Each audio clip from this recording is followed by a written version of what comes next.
在刚刚过去的2023年，越南首都河内的地区生产总值同比上涨6.27%，达到545亿美元。而南部城市胡志明市的地区生产总值则高达643亿美元，稳居越南第一的宝座。如今距离越南战争结束已将近半个世纪，然而获得胜利的北越除了将西贡的名字改为胡志明市之外，不仅没有北方压倒南方，反而在上世纪80年代开始，心服口不服地效仿中国，走上了一条优先南方的革新开放之路。革新开放看上去像是对中国改革开放的拙劣模仿，但其本质是越南在走投无路之下对国家战略的一次更大更改。因为让越南进行革新开放的根本原因是同中国的对抗失败以后，越南领导层对中国实力的重新认可。当美军撤出越南，南北越南完成统一之后，越南国家领导人并没有选择和平发展的正路，而是希望借着这个机会从帝国主义的受害者变成帝国主义本身，在东南亚地区推行霸权主义。1977年，越南利用同老挝执政党的特殊关系，一纸条约成功将老挝在实质上变为越南的傀儡国。紧接着，越南便将毒手伸向了柬埔寨。1978年底，越南20万大军兵分4路进攻柬埔寨，入侵起初进行得非常顺利。越南也很轻松地在柬埔寨扶持起一个以韩桑林为首的傀儡政权。但是，这种对主权国家的入侵不仅违背了国际公理，同时也极大地威胁了地区安全。更重要的是，越南是苏联在东南亚扶持的代理人。越南在东南亚的一系列扩张，本质上是苏联在冷战中后期对中国战略围堵的一环。有鉴于此，中国一方面对柬埔寨抵抗组织提供支持，另一方面则向中越边境部署重兵，通过中越自卫反击战转移越南的注意力。此时的越南领导层以亲苏派李隼为核心。当中国通过调兵遣将摆明了不会坐视越南在东南亚扩张之后，李隼一方面为了对苏联投桃报李，更重要的是他不愿意放弃统一印制的良机，于是根本不考虑结束同中国的敌对，让越南进入和平发展的道路，反而在战场上层层加码，试图以战代变，想等到中国自己先受不了，选择主动结束同越南的摩擦。李隼的这种想法当然是一厢情愿的妄想，但领导北越战胜美国带来的巨大威望，也让整个越南愿意陪着他胡闹。于是，在对越自卫反击战结束之后，李隼不仅没有试图与中国缓和关系，反而继续在越南国内进行动员。于是，在80年代初，越南一方面维持着在老挝的驻军，另一方面同时在中越边境与柬埔寨境内分别保持着一支与我军以及柬埔寨游击队对抗的军队。这样的高度动员对于刚刚统一的越南而言是极其沉重的负担。可就在这种背景下，越南为了拉拢人心，居然还同时对老挝与柬埔寨进行援助与投资。随着苏联在进入80年代后因经济状况恶化而减少对越南的援助，越南对国力的透支让整个越南都进入了极度的贫困状态。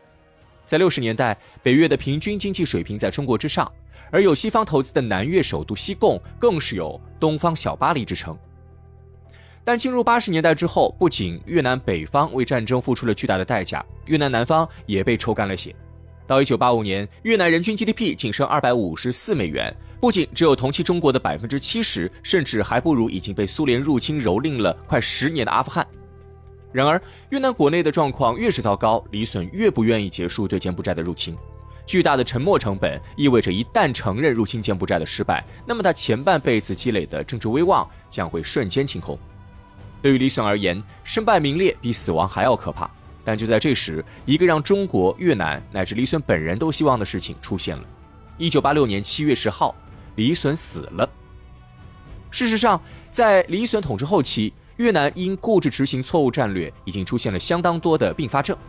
因年轻人对路线的不支持，越南在80年代初深陷老人政治的泥潭。以李隼与范文同为首的越南主要政治局委员都已年过70，而这些老人即使能理解变更路线的必要性，时间也不站在他们的一边。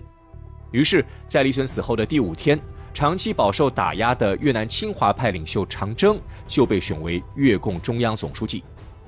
而长征本人也已79岁，他很清楚这时候让他接李隼的班，不是为了让他带领越南走新的道路，而是通过这个在李隼时代不可能的选择，向外界表明越南领导层希望在李隼死后进行根本性变革的态度。长征在越共中央总书记的位置上做了不到半年，便在1986年12月的越共6大上支持比他年轻8岁的阮文林担任这一职位。而阮文林的上台则比长征继任总书记有更重要的意义，因为他本人不光是同长征一样的清华派，同时还是一名越南南方派政治家。阮文林是越南革新开放时代的灵魂人物，不过他虽然出生于越南北部，早在1939年就被印度支那共产党派往西贡工作。越南战争期间，阮文林先是被任命为越共南方局书记，在越南南方民族解放阵线成立之后，阮文林又成为了从属于该组织的越南南方人民革命党总书记。以上一系列复杂的头衔都是越南战争时期北越在南越活动的产物。对于阮文林本人而言，他的前半生都在越南南方活动，不管是人脉还是地域，越南南方都是他真正的大本营。正因为如此，他在越南战争结束时就成为了西贡改名胡志明市后的第一任市委书记。同时，长期在南部的活动经验也让他意识到了不同经济体制之间的差异。在回到越共中央以后，阮文林一直坚持游说越共停止战争并进行经济改革。然而，李隼还活着的时候，当然不会容许这样的意见。1981年，阮文林被逐出越共中央政治局，继续回到胡志明市当他的市委书记。这样一位改革派，最终在1986年借着李隼去世的东风，成功走上了越共中央总书记的位置。对于越南而言，战争也终于到了该结束的时候了。在上台之后，阮文林立即做出了3个决定，而这3个决定可以用一句话概括，那就是向中国服软。阮文林的第一个决定是从柬埔寨撤军，做出这个决定的理由已无需赘述，但这个决定的目的不仅有减少越南的经济压力，同时也是为第2个决定做出铺垫。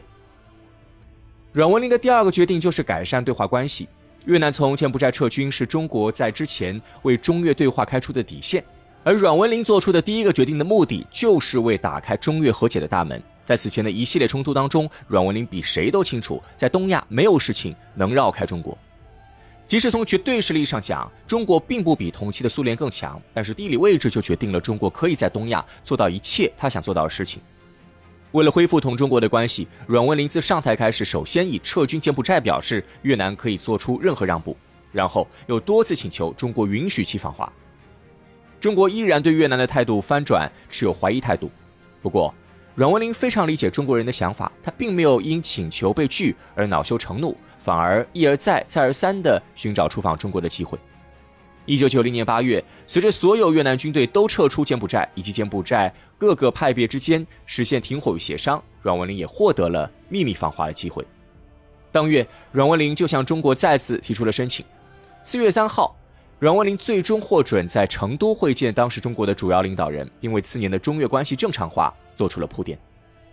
而阮文林之所以急于实现中越关系正常化，是因为他还有最后一个决定，那就是在越南实行革新开放。